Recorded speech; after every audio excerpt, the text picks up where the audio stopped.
के दाना खाक में मिलकर गुले गुलजार होता है।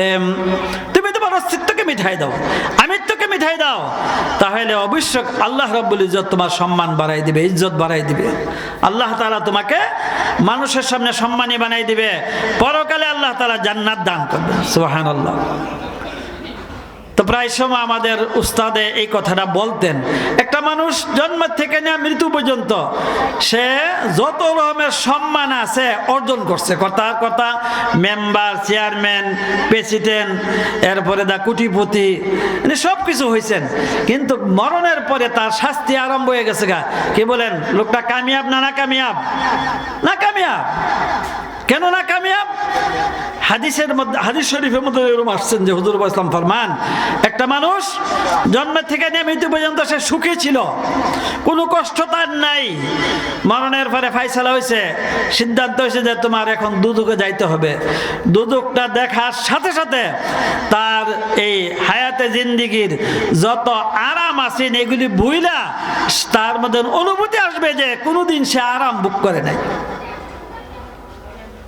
পক্ষান্তরে আরেকটা মানুষ জন্ম থেকে নিয়ে মৃত্যু পর্যন্ত সে কষ্ট, জন্মের থেকে নিয়ে তার রোগ, অভাব, মানে মানুষে তাকে বিভিন্ন ধরনের লাঞ্ছিত, বেইজ্জত, সব দিক দিয়ে সে বেইজ্জতি করছে, কিন্তু মরণের পরে আল্লাহ তাআলা তাকে জান্নাতের ফয়সালা করে দিয়েছে। সুবহানাল্লাহ। জান্নাতের ফয়সালা করার সাথে সাথে তার মধ্যে অনুভূতি আসবে যে জীবনে সে কোনোদিন কষ্ট করে নাই, কখনো সে কোনো কষ্ট করে নাই। কষ্ট কাকে বলে সে বুঝি।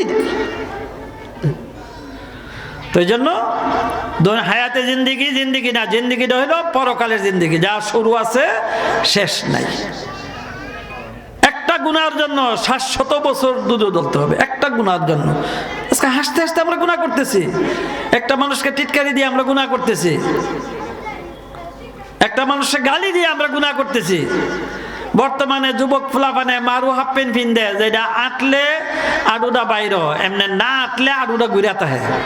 তাহলে হাঁটুর নিচ থেকে নিয়ে নাবির উপর ডাইখা রাখা, এটা ফরজে আইন। যদি খোলা রাখে তাহলে কবিরা গুনাহ হবে। হাসতে হাসতে এগুলি করতেছি না, সমস্ত গুনার কাছ থেকে আমরা বেঁচে থাকতে হবে। নেক কাজগুলি আগ্রহের সাথে বেশি বেশি করার জন্য চেষ্টা করতে হবে। এই জন্য আমি আমার মূল কথা যেটা আল্লাহ রাব্বুল ইজ্জত পছন্দ করেন বান্দাদেরকে, যে আমি আমার অস্তিত্বকে মিঠাই দিই, একে অপরকে ক্ষমা করে দেই, আল্লাহ তাআলার কাছে বেশি বেশি করে গুনাহ মাফ চাই। গুনাহ মাফ চাওয়ার দ্বারা আল্লাহ তাআলা খুশি হন। আল্লাহ তাআলা যত রকমের সমস্যা আছেন সমস্যার সমাধান করে দেবেন। আল্লাহ যদি সমস্যার সমাধান করে, কি বলেন, সারা পৃথিবীর মানুষ সমস্যা দিতে পারবে আমাদেরকে? আল্লাহ যদি ইচ্ছা করেন, যা ইচ্ছা করেন তাই হবে, আর সারা পৃথিবীর মানুষ যা ইচ্ছা করেন তা হবে না। এটা আমরা চোখের দেখা। আমরা তো এতদিন অতীতের ইতিহাস বলছি, আর এখন বর্তমানে আমরা যদি একটু চক্ষু খুলি, অনেক এইরকম দেখা যায় বলে কি, যার পিছে সারা ক্ষমতা ছিল, সম্পদ ছিল, সৈনিক ডিপার্টমেন্ট ছিল, আল্লাহ তাআলা মুহূর্তের মধ্যে আল্লাহ তাআলা তাকে দুলিশাত বানাই দিছে।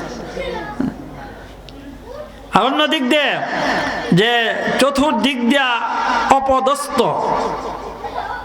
সর্বদিক দিয়ে তার কি এহানত ছিল, কিন্তু আল্লাহ রাব্বুল ইজ্জত তাকে সম্মানী বানাই দিছে।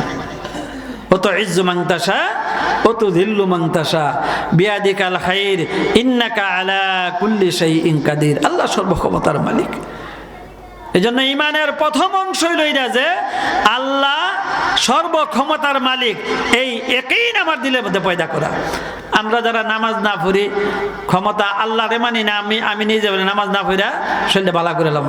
হ্যাঁ, মুসলমান জন হয়েছি, নামাজ যদি না পড়ি তাহলে বোঝা গেল আল্লাহর আমরা পরিপূর্ণভাবে মানতেছি না। শীতের সময় যদি আমরা উজু করাটারে কষ্ট মনে করি, তাহলে বোঝা গেল আল্লাহকে আমরা শক্তিশালী মানতেছি না। আল্লাহর হুকুম পালন করা এটা আমাদের কাজ। আর আল্লাহ তাআলার কাজ হইল আমাদেরকে সুস্থ রাখা। আল্লাহ তাআলার কাজ হইল আমাদের সমস্যাগুলির সমাধান করা। আল্লাহ তাআলা যদি সমস্যার সমাধান করে তাহলে মানে সন্তান ছাড়াও সমাধান করতে পারে, সম্পদ ছাড়াও সমাধান করতে পারে। আর আল্লাহ যদি কোনো মানুষকে বিপদ ফালাই, যে ব্যক্তি সম্পদের মধ্যে মানে ফুলাফান শক্তি লইয়া আছেন, হেরে আল্লাহ তাআলা অসম্মানী করতে পারে। এরকম হাজার হাজার ইতিহাস আছে। আবু লাহাব তার ছেলেকে নবী পাক সাল্লাল্লাহু আলাইহি ওয়াসাল্লাম বদদুয়া দিচ্ছেন। এখন মুসলমান হয়েছে না ঠিক, নবীর কথা যে লাগে যাবো গা এটা দিয়ে কিন আছে আবার।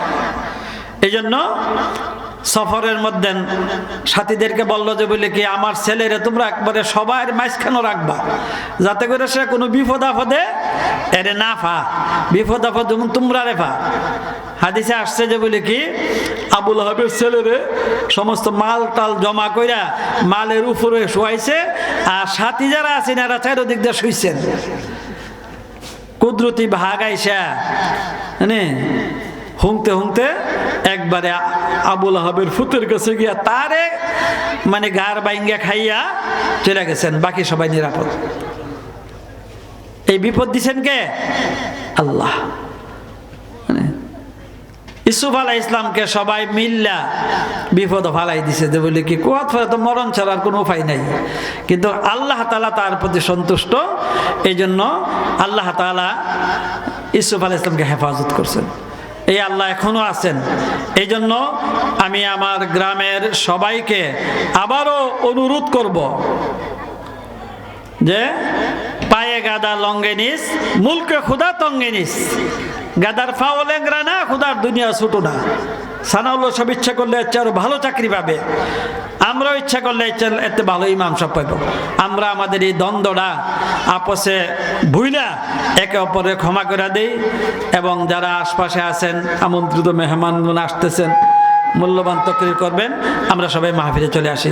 ওমা আলাইনা ইল্লাল বালাগ। আসসালামু আলাইকুম ওয়া রাহমাতুল্লাহি ওয়া বারাকাতুহু।